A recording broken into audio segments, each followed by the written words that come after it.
And welcome back, ladies and gentlemen, to Chair League. We are back here once again. Feels like we just did this yesterday. And with me, as always, is my co-caster, New Type. How you doing, New Type? I'm doing all right tonight, Sam. And tonight we got for you guys an amazing matchup between El Boyos, our favorite Cho'Gall comp team. We never know. We might be seeing repeat performances tonight. Yeah, and $5 fried rice. Oh, nice. That's So, all right. I'm just getting the lobby set up here. So, as with the usual chair league rules, El Boyos is going to be our home team here tonight, in the blue, and they're going to have first pick and first ban, and it is going to be $5 fried rice that picks the map. And my understanding is that we have a map decision already. Care to fill us in there, Synth? Yeah, we have another Infernal Shrines pick, which honestly, I am a big fan of this map. I love it. You know, it's so funny, and this is something that people who are relatively new to the game should be cognizant of. There was a time long ago where a map called Infernal Shrines came out and was new to the game. And when that happened, when that came out, the outrage, the vitriol, the hatred for this map was so palpable that it had to be nerfed several times in concession. Yeah, what a time to be in now. I mean, this map has propagated a lot of different changes in the game. I mean, besides bringing Kerrigan back into the fray, it has developed into its own Carbots meme with Mr. John Cena himself, and it's fantastic. It's a great map. Yeah, I can't help but get a sense of deja vu with all of these new maps coming out this month, or over the past month, and feeling sort of the same. It's feeling sort of the same. Like the same sort of unease. Like, are these maps there yet? Are these maps balanced? Are they competitive? Are these going to be viable maps in the future? And then, you look at I feel like we asked these questions, 8-9 months ago, and we have our answer now. People love these maps. Battlefield of Eternity's got one of the best, like, DPS mechanics. It's very, the team fights on that map are great. They're sometimes brief because of Sylvanas, but that just introduces a variable to the draft that's interesting. And then you have Infernal Shrines, same thing. The two Diablo maps I think are some of the best designed and best balanced maps that we've got in the pool currently. And I look forward to the day when we can say the same thing for Braxis Holdout and Warhead Junction. I do think we'll get there someday, buddy. Yeah, I mean, it takes time to develop the strategies. It takes time to just get the timings down. Like, people have to figure out the timings. They have to adjust timings. I mean, we've gone through iterations in terms of amount that minions contribute to the teams, or to this, to the push. The phase of the minions, the phase of the meta. I mean, the meta changes are just drastic in terms of how people play the game and how. Recently we had the 40% to 30% movement speed decrease on mounts. That has affected the game in terms of just how you rotate. And what talents you pick on Thrall. Oh, jeez, yeah. We're coming down to the wire here. We got both teams fully stocked up in the lobby, which is always fantastic. And let's see here real quick. And just as a reminder to those folks who are just joining us, do swing by the Chair League website, and if possible, watch the game on that website. You'll have the opportunity to follow the teams, get notifications when the teams come online or having matches. And tonight, you'll have an opportunity to sort of vote for sort of the player of the game on your own, with the little commendation icons that are. Holy crap! I'm sorry to interrupt you, but I just saw in the overlay that the the people checked in actually show up on the overlay. Mm-hmm. Oh man, no, the score overlay that Chair League provides. Yeah, Ah, that's gonna so be hang on. interesting. Let me get that link out there real quick. Yeah, it's exciting. By the way, we're already in the draft phase here. Super Jova timed us just perfectly since he's a little Slick. representative. Timed us just perfectly, right on the dot, right on the money. So yeah, let's get this going here. So Mhm. apologies, I missed the initial bans, and it's not a whole lot of surprises. Kerrigan and Sylvanas kicked out in the initial bans here. Kerrigan sort of made her oats on this map once her damage buffs are made a couple of months back, and she is so dangerous that it's no surprise that she was put out first. Sylvanas, same thing. Late game Punisher with a Sylvanas push is absolutely devastating. And, with El Boyos as the first pick, I swear I'm not drinking too much yet. With Li Ming as the first pick, we're gonna see Malfurion. And you think Zarya's gonna end up on the table here, Synth? There's Zarya on the table to begin with. Well, she is on the table. I don't know if anyone agreed on, or if Top Drafter's been updated yet. Yeah, I don't think we had her last night available. Mm-hmm. Um, um, uh, Give it a if quick check. not, Yeah, I well, we'll guess. find out. Yeah. We'll see what's up here. Taking some time with their second pick. They already got the support out of the way with Malfurion, who I think is, I mean, what is there to say? He's probably the best support in the game right now, which I never thought I would say. 2 months ago, I would have told myself I was a liar, and I would have punched myself in the face. Wait. So if Malfurion's not the worst healer in the game anymore, who is? Lily or Karazim, somewhere in that. I somewhere guess around there. Karazim, right? Yeah, no, it'd be Karazim because Lily still has a spot against the heavy melee comps. And Maybe. she's still favored. Falstad is picked up, and I know you're happy to see this. Yes. Now, this is the Oh. synth game right here. Oh my They're gosh. they're playing to your favorites. Beautiful.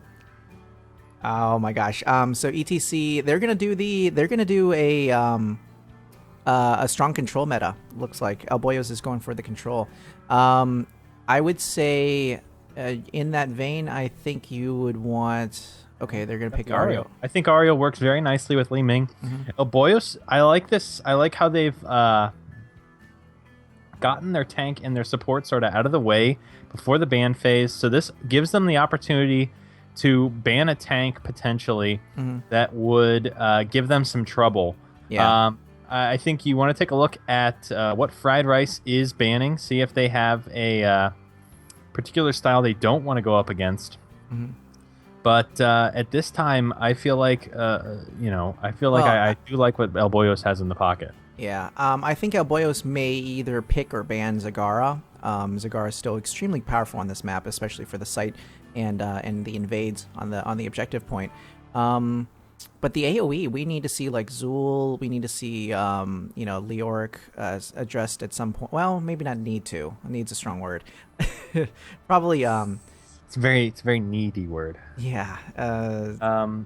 But I would like to see El Boyos get rid of a tank here. I'd like to see them get rid of Murden or potentially Johanna for Johanna has just great to push them further in a certain direction. But Sergeant Hammer is banned instead. Okay. And that's fine.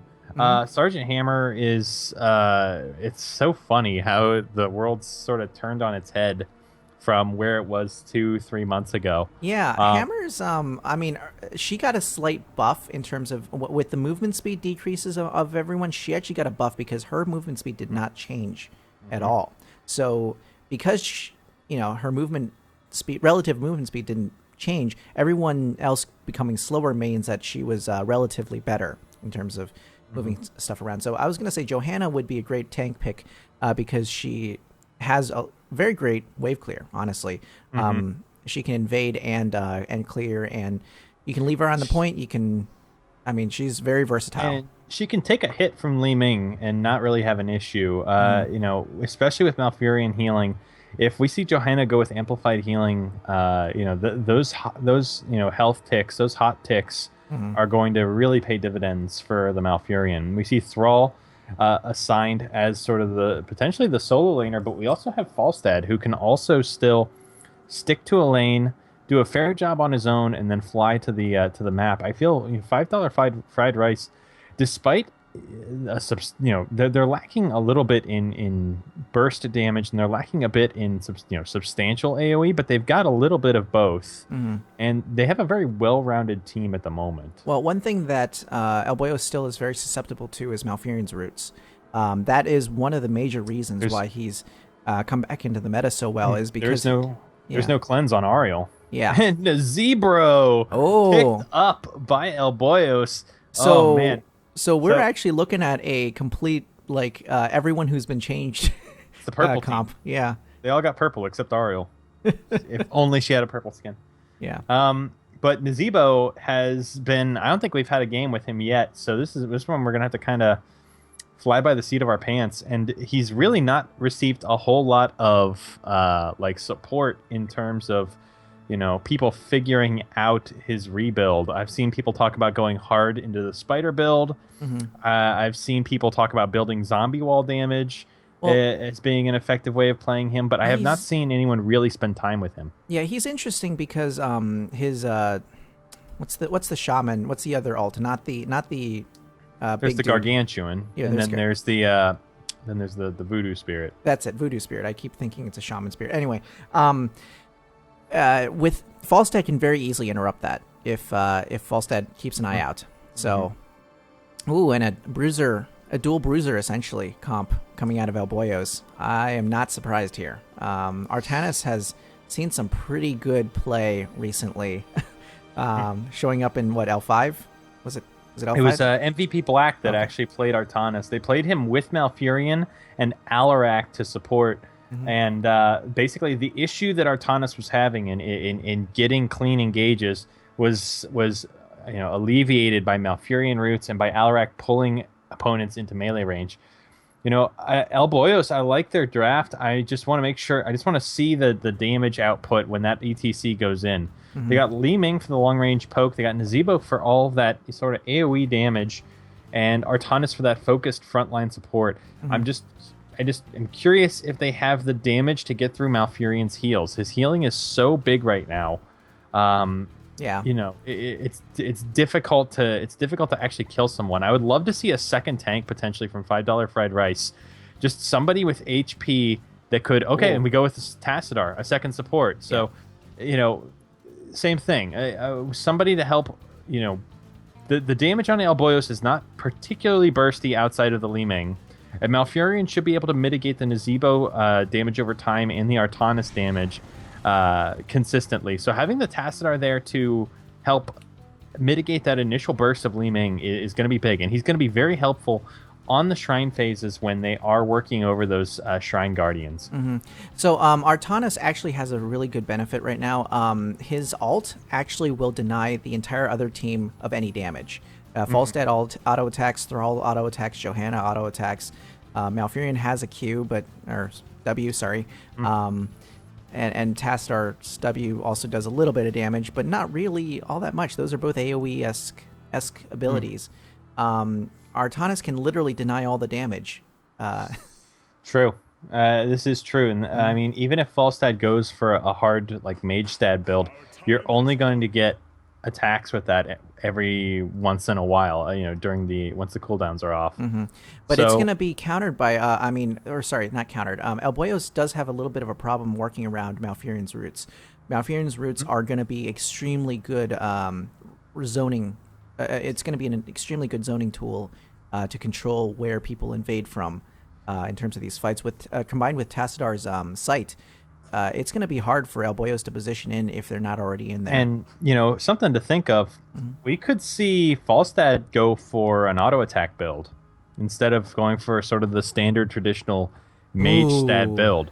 You've got Giant Killer on Falstad, and you have Giant Killer potentially on Thrall against Artanis, Nazebo, and ETC, who can have extremely heavy HP pools going into the late game, especially Nazebo, with his rework. So now that upon killing enemies, his HP and mana generation, that formerly death ritual, the talent, that's now built in. That is now his new passive. So from level 1, Nazebo is going to be gaining max HP and max mana, and that's going to be progressing well into the late game. I wouldn't be surprised to see double Giant Killer on these two heroes, even though that does sacrifice some of the AoE clear that Falstad has. Yeah. So on the overlay right now, InfoFox is sort of spamming. Somebody is spamming InfoFox's name, and it is he's up to 1,390 clicks on his name. I'd like to point that out. Be still, my beating heart. Yep. And then Super Jove is up to almost 500 clicks as well. So very nice.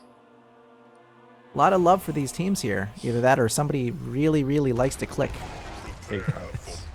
So anyway, we're in the game here with El Boyos versus $5 fried rice. Introductions, Mr. Of course, sir. In the left-hand corner here, in the blue, playing for Team El Boyos. We got Super Jova on the ETC. We got Entropy on Li Ming. We got Vendetto on the Oriole. We got Erki on Artanis and Agonist on the Zebo.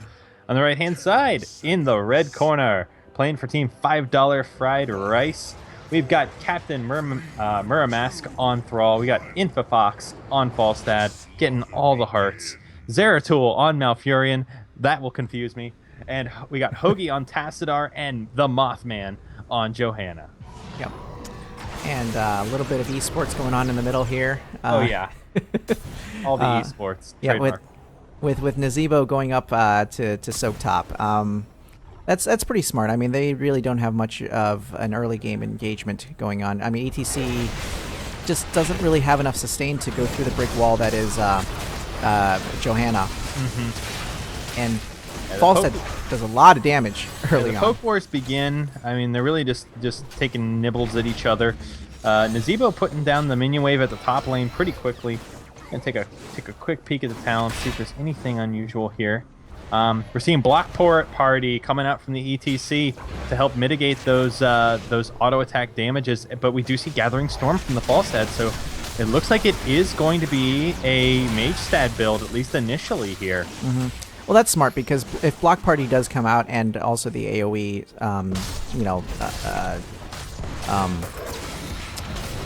blind. Sorry, I couldn't think of the word. Coming out of Artanis, you're going to want some damage to be able to be done. A lot of damage mitigation talents taken at level 1. We see Reactive Parry from Artanis as well as Reinforce from the Johanna. So lots of block talents taken from the tank heroes and Conjurer's Pursuit for the Tassadar. Yeah. So yeah, we're going to seeing a lot of sort of investment talents, lots of long-term talents. We see Oriole take the Increasing Clarity quest talent at level 1.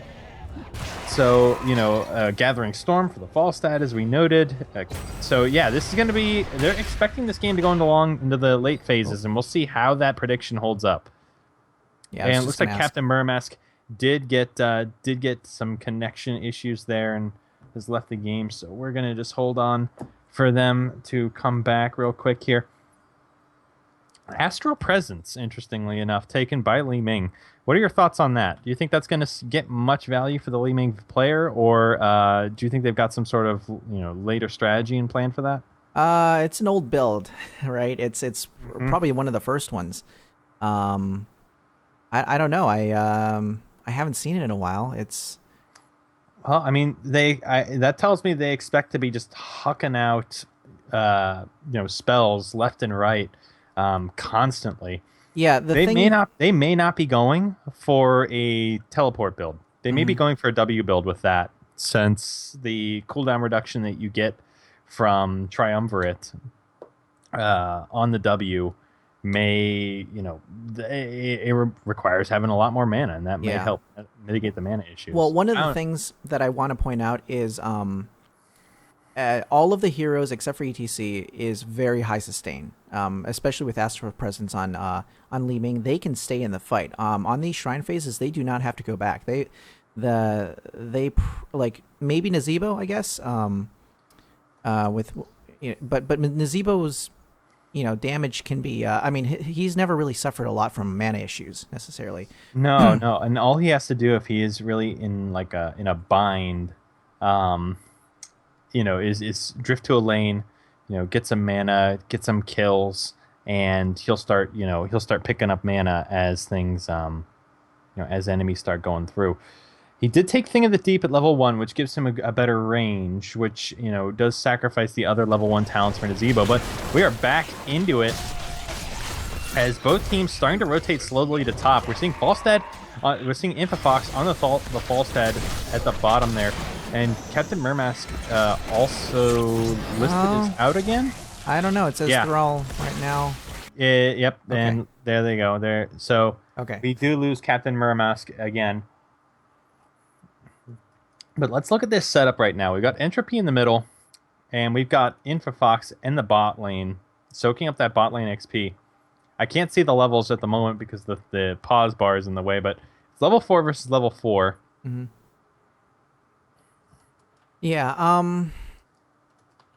what was I going to say about that? I was going to say something about the level 3 downtime today. Oh, jeez. Anyway, half the nation loses it, voice connections. I'm sure a lot of people are... Everybody bragging about their internet. Mm-hmm. Let us know via the Twitch channels how your internet is going, and leave us your geographic location and address and social security number. But please, actually, don't do that. Yeah. And your last used credit card number with the last 3 digits as well, and your zip code. Yeah. So what do you think? Level 4 is just reached here. Literally just reached. Yeah. Yeah.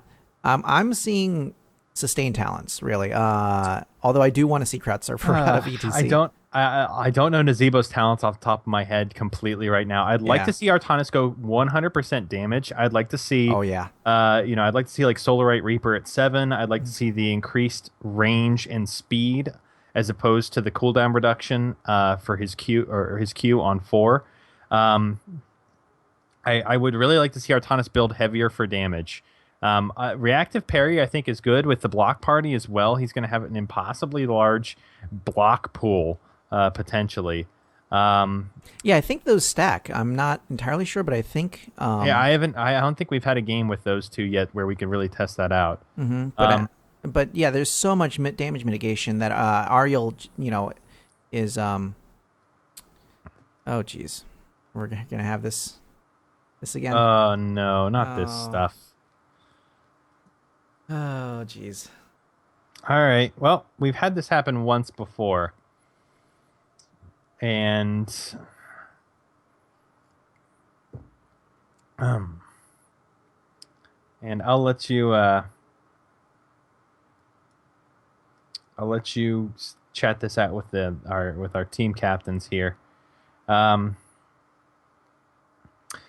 as far as talents and as far as gameplay is concerned, everyone looks to be playing very, very, very late game oriented. I would like to give the initial edge to I don't know, those block charges are going to stack up, and they're going to stack up much faster than I think most people will expect. Yeah, I mean Thrall's AA. Falstad does do a significant portion of his damage as auto attacks as well. The majority of the damage on the side of $5 fried rice is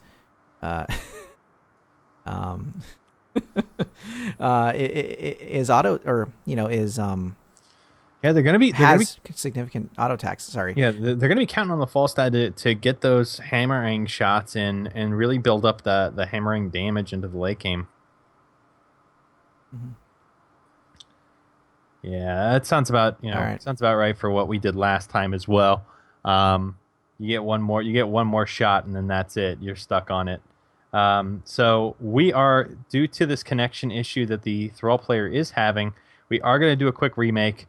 We haven't gotten too far. We're still in our first shrine phase, which is good. There hasn't been a serious development in the game yet, which I think is critical.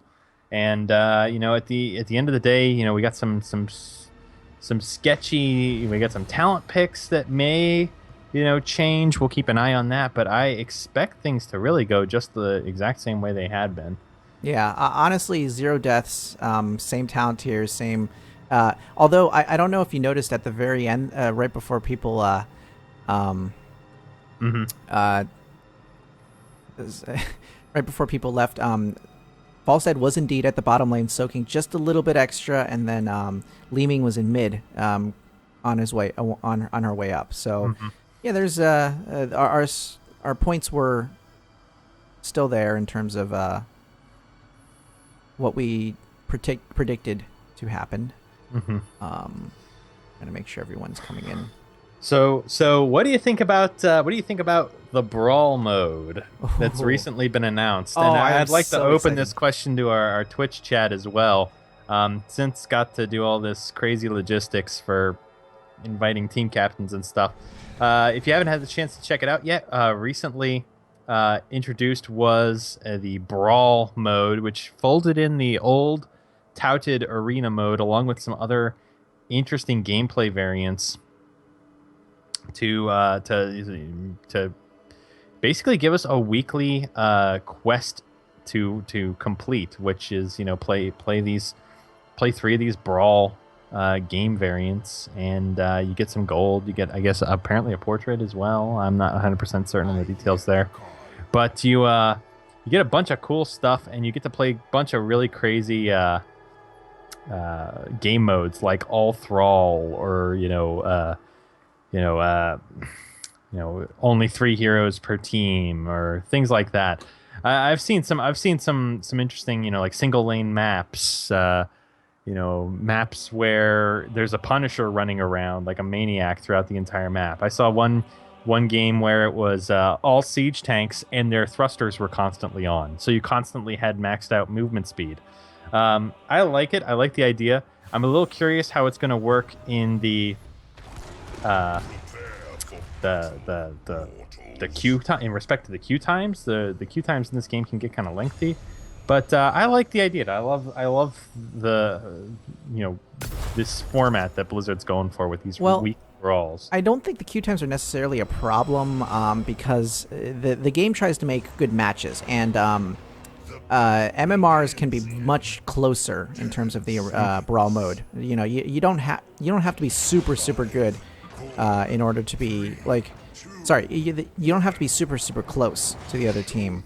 Yeah. In terms of skill, in order for it to be fun, especially because how ridiculous. And you're not really penalized for losing either. The quest that you're trying to complete with these brawls is based on participation, not by winning or losing the game. So yeah, you can just do those for shits and giggles, and I like that idea. So here we go. We're gonna forego the introductions, and it looks like you do the same thing. Yeah, literally. Like everybody's doing exactly the same thing. So we literally have cloned our old game and have put it into this new game format here. Yeah. Where is our Nobel Prize? We have perfected cloning. Yeah, we just need Leeming to land a little bit of damage on Falstad to just figure that last part out. Truly level it out here. But both teams going to their respective lanes, rotating appropriately. His Super Jova taking a little bit of heat in the middle here, but he's got Vendetto there as well. It shouldn't be an issue healing him up. A little bit of a party here as 4 members of $5 Fried Rice haul into the mid lane here.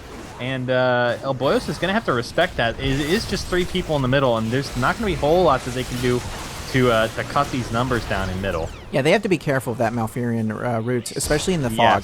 Yes, and they're going to have to be careful about it the whole game. This isn't like a normal support game where at level 7 you're going to have access to cleanse. The biggest weakness of Oriel is that she just does not have a cleanse option. She can pop the Crystal Aegis to try and save the day there, but that is all she's gotten. That's a very lengthy cooldown, and the stasis can sometimes be detrimental in as much as it is beneficial. So one thing I'd like to point out is actually Falstad immediately rotated top whenever the shrine was announced. I think that's because it was very much planned for Falstad to soak the lane opposite of the shrine whenever the shrine pops. Look at $5 Fried Rice. They're pressing a fight outside of the shrine, and at this time, Falstad is going to have free reign to soak that top lane. They have level 4s. They've achieved it before $5 Fried Rice, and Falstad is going to be looking to hop down soon here. Where is Where are you going, Falstad? Yeah. Yeah, and he's got his flight. It's off cooldown. So he's ready to go as soon as things get dicey in the bot lane for his team. Yeah, teams are fairly even right now in terms of the counts, but, ooh, that was a massive root going out for Artanis and ETC there. Zeratul doing a great job of keeping the rest of his team up, though. You know, the health bars are not getting very low at all.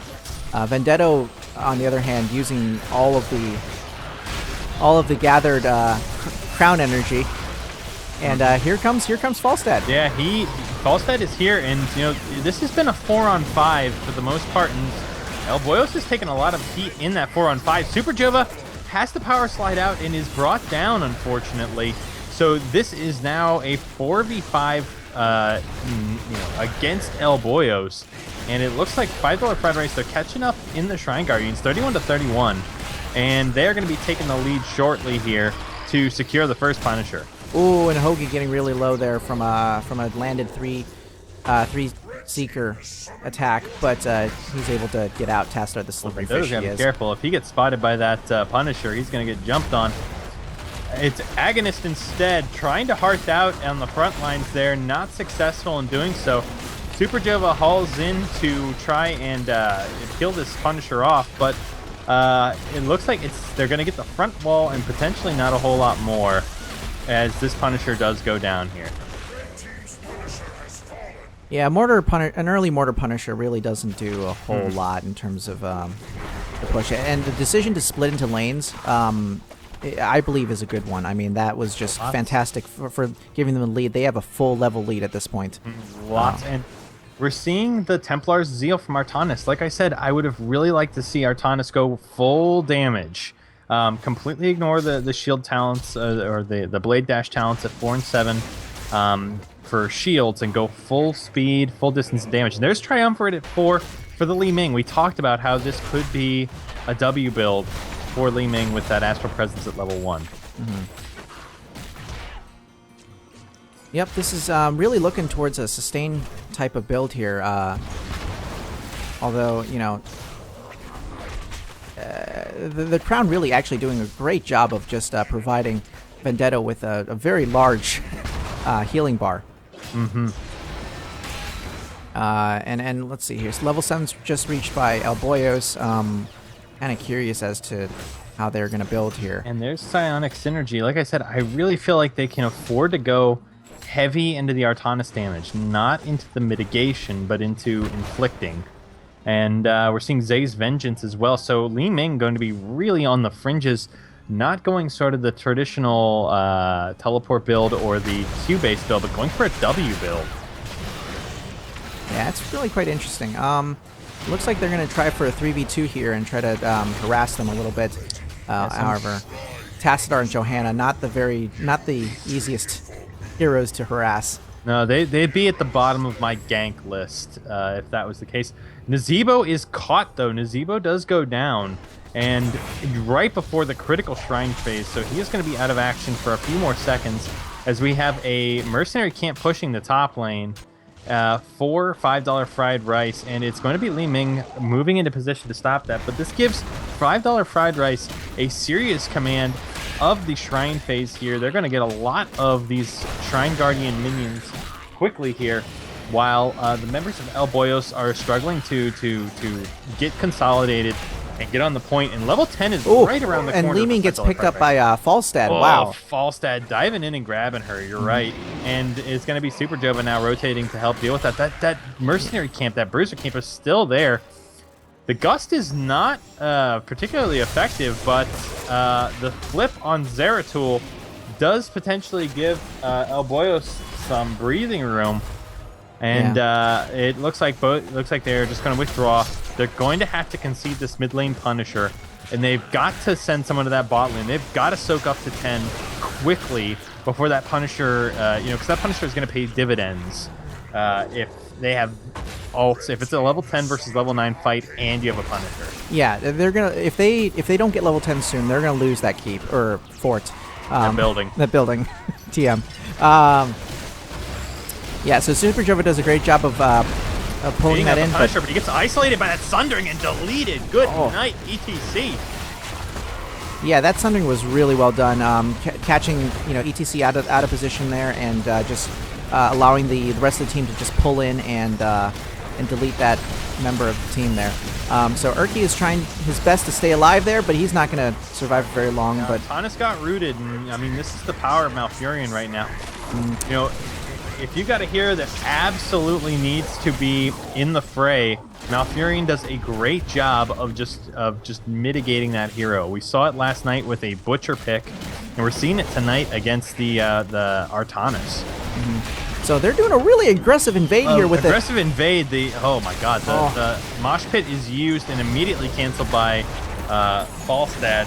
Crystal Aegis is popped, and we do see the orbital suppression pulse by Artanis to kind of disengage the teams. Yeah, I was just going to say something about their ults, and yet they just showed them off instead of me having to say anything about them.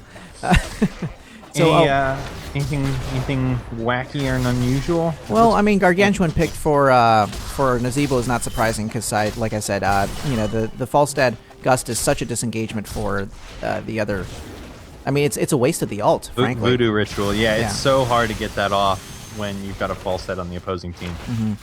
So it's not surprising there. Interesting choice for Entropy to pick the Disintegration, though, given that same amount of detail. I feel like it's kind of hard to take the suppression, or excuse me, hang on, I'm getting my ults mixed up here. It's kind of hard to take Wave of Force as Li Ming if you're not going for a full teleport build. We see Super Jova go in, and is Crystal Aegis is popped on him, but is not able to heal. Vendetto is stunned before getting the heal off on themselves and has to scuttle out. And it looks like they are not long for this world. Ariel is brought down by the members of $5 Fried Rice as another Shrine phase is activating in the top lane. Yeah, this is really bad timing for members of Boyos. They're just 2 down for this Shrine phase means that they may not get the Shrine as well. Not to mention the level 13 to 11 advantage that they're facing right now. They are coming into these objectives behind in every single case, and it's really a challenge to try to fight from behind like this. It's I think they're doing a good job right now. You have to completely concede this. You have got to put people in the lanes, get that lane pressure in. I mean, there are no camps on the board to help you sort of split push this. You can't grab a camp in bot and try and let that do some work while you're pushing and defending top. There are no camps. All they can do right now is grab these lanes, soak these lanes up, and try and get some footing towards level 13. So they're going to have to send a couple members up to deal with this Frozen Punisher now that it's up. Our Agonist will not survive if left alone here. With the Punisher diving in with the Frozen effect, I mean, it's just so much CC with the roots from Malfurion. I mean, you're just going to look at a deletion of whoever gets caught. And, a Sundering goes out. Ooh, wonderful mosh pit, though, from Super Jova. Catches a lot of the members of $5 Fried Rice, and Li Ming is able to go in and do some work. Get some big damage in. Captain Muramask has got to leave. Is getting chased by arachnids and does manage to survive. Wow, 100 health left on that. Li Ming could have probably turned around and finished him off, but it's a very risky endeavor in this particular situation. Just getting 13s. They were able to turn it around, and it was a really good mosh coming out of Super Jova. That is the mosh that defines ETC's ability to turn games like this. You really need that sort of key mosh essentially to get your footing back. And it was one of those moments where you just kind of had to do it. He gets caught by a force wall and does not have a way out. Diving in for Fox does manage to gust the team away. That's gust on cooldown. Now that's 60 seconds where that's not going to be available. And all the members of Boyos have their ultimate abilities at the ready. Mosh Pit is off, excuse me. But we have Suppression Pulse, we have Disintegrate, we got the Gargantuan again, and Crystal Aegis. Yeah. So their healer, Ario, is actually out of this fight right now. Yeah, I don't know about this. They're engaging hard against a team with level 16 talents at the bottom lane. Yeah, they got to disengage. With the healer in the bot lane, Zeratul supporting his team. Entropy looking for some of that long-range W damage that we were talking about earlier. Does manage to hit Mothman a couple of times with it, but the camp is still going to be claimed by $5 Fried Rice.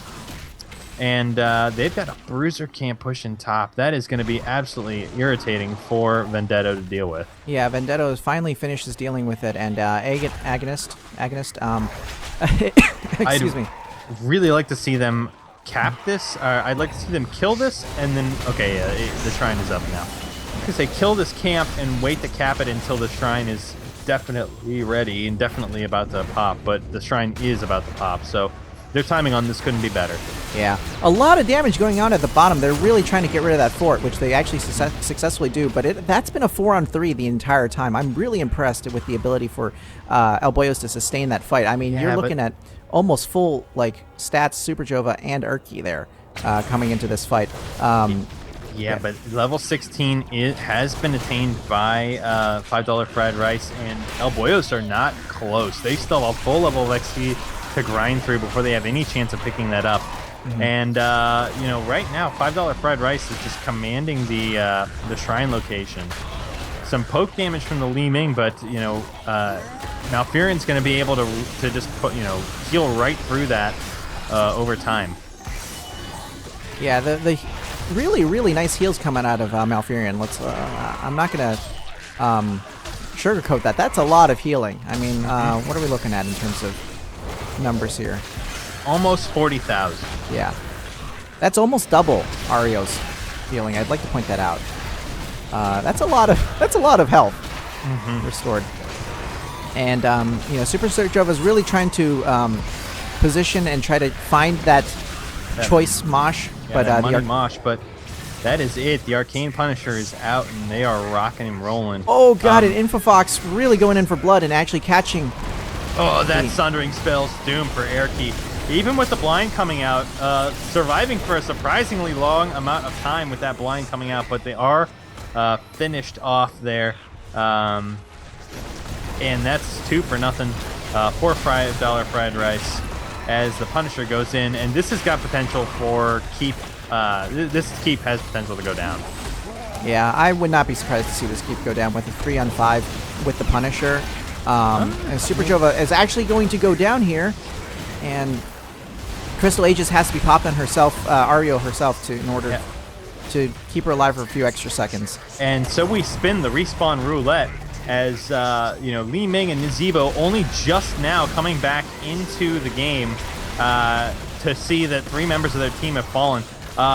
Nice Mighty Gust to actually disengage the members of El Boyos a bit further, as things are looking a bit dire. The damage is getting heaped on here, and you're not going to see a full El Boyos team for another 20 seconds. And this might be it, since they're putting the damage on Artanis Falls.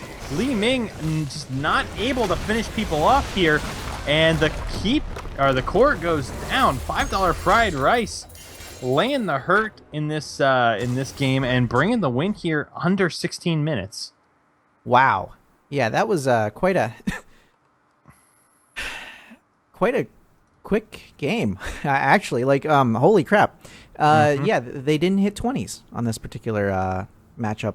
That was intense at the very end there, with the Punisher pushing forward and finishing off the fort and giving $5 Fried Rice. That's hard to say, actually. It really is.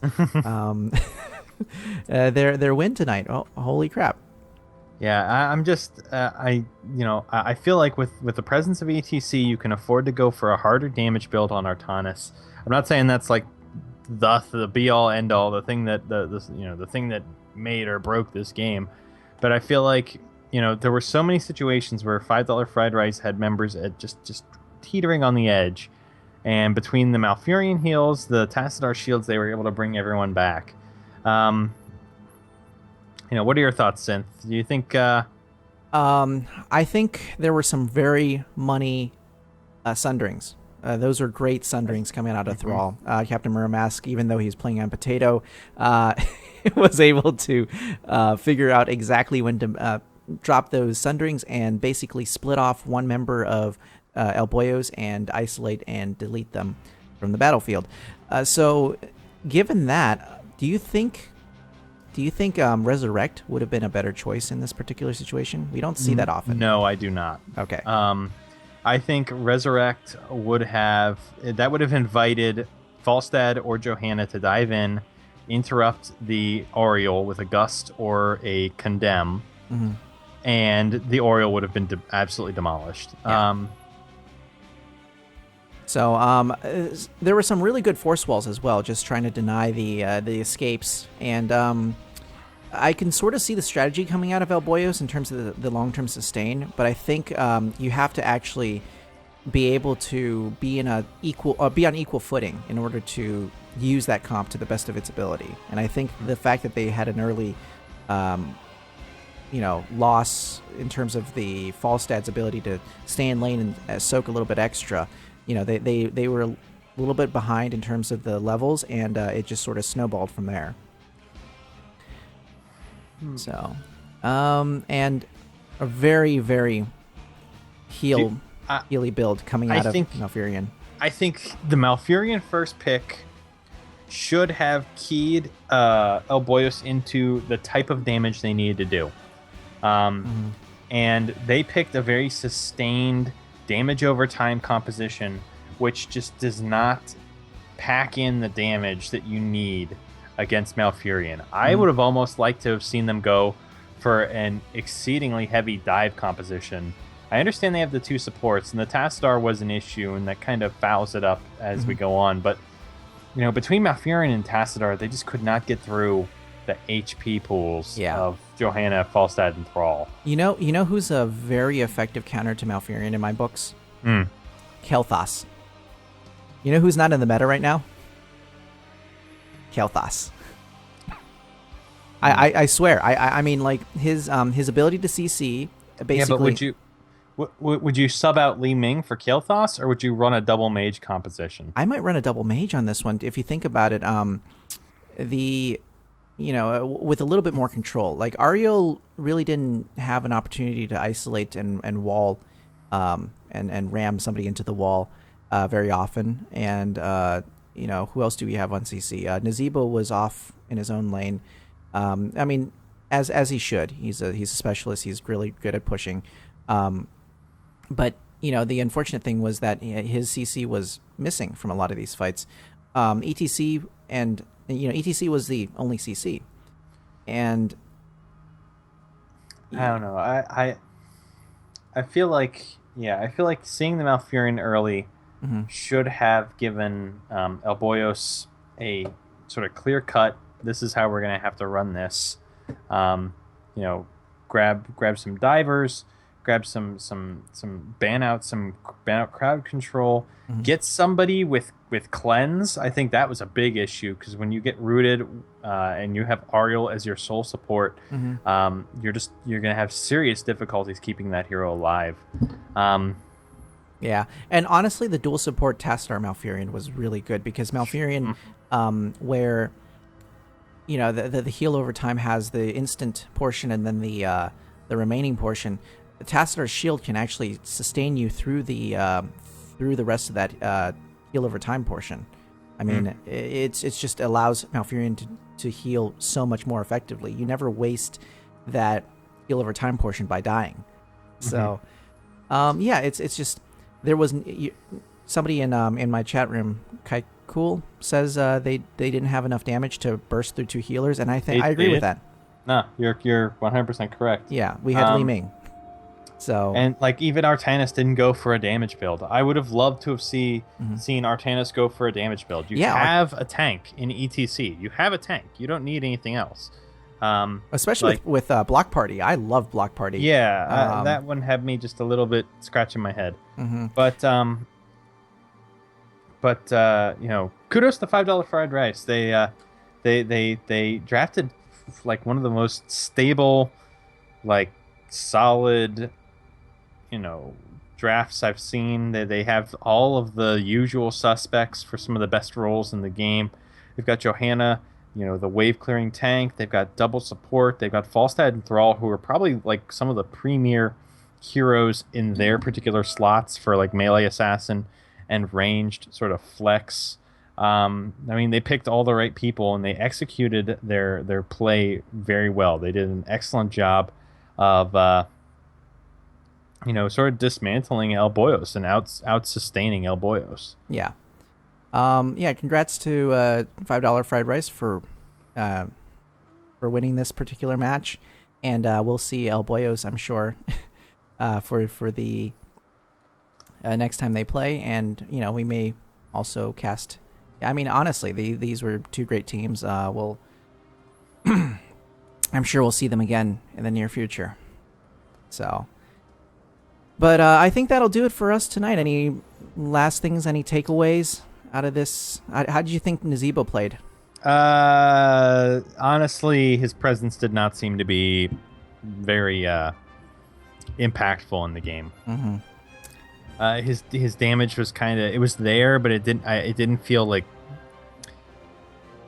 prominent. I don't think is the right word for it. Well, but it's felt subtle. like, I mean, the damage is subtle. It's there. It's subtle. And the problem is you need burst for can you Malfurion. do? Yeah, I was gonna say, can you do subtle damage against two supports? Mm-mm. Yeah. No. So I think I'm not 100% sold on the hero yet. I didn't feel like his contribution was particularly impactful. I'm not saying the player wasn't impactful. I think the hero though may have been questionable. Yeah. So yeah, I'm not sure. I'm not sold, and yeah. I'm looking at their build. I'm looking at how they played. I'm looking at some other things, and trying to think to myself, what could work best or what could work better. Yeah. One of the things I do want to just put out there as a last little tidbit is Johanna is one of the very few tanks that can reposition Nazebo's zombie wall. I'd like to make that a point. Not many other heroes have the ability to just move the zombie wall around as they please, and being able to do that, being able to wreck the perfect circle that is the zombie wall is pretty helpful in the one or two clutch engagements where you need to escape against Nazebo's CC. Mm-hmm. So, and I mean, we saw Eternal Retaliation at 4 with Johanna, so she got a lot of condemns out over the course of that game. Yeah. So, thank you both teams for playing tonight. GG, well played, and we'll see you guys on Thursday for Squirtle Squad versus Miasma Esports. So, have a good night, everyone. Oh, I guess I should go through my spiel, huh? If you liked what you saw tonight, be sure to follow me on twitch.tv/synthparadox. I'm also on the Chair League site, chairleague.com/ and you go to the casters list, and you go to Synth Paradox. I should really have this written down so that I don't have to think it up on the spot. Mm-hmm. And I'm on Twitter and anything else you want to try to attempt to follow me on. I'm just here for the drinks. All right. I really, I'm not, I'm a simple man. But thank you all again for joining us here tonight. I think we have another game scheduled for Thursday. That's correct. Yep. Mm-hmm. Excellent. All right. So we'll see you then. Yep. Have a good night, everyone. Cheers.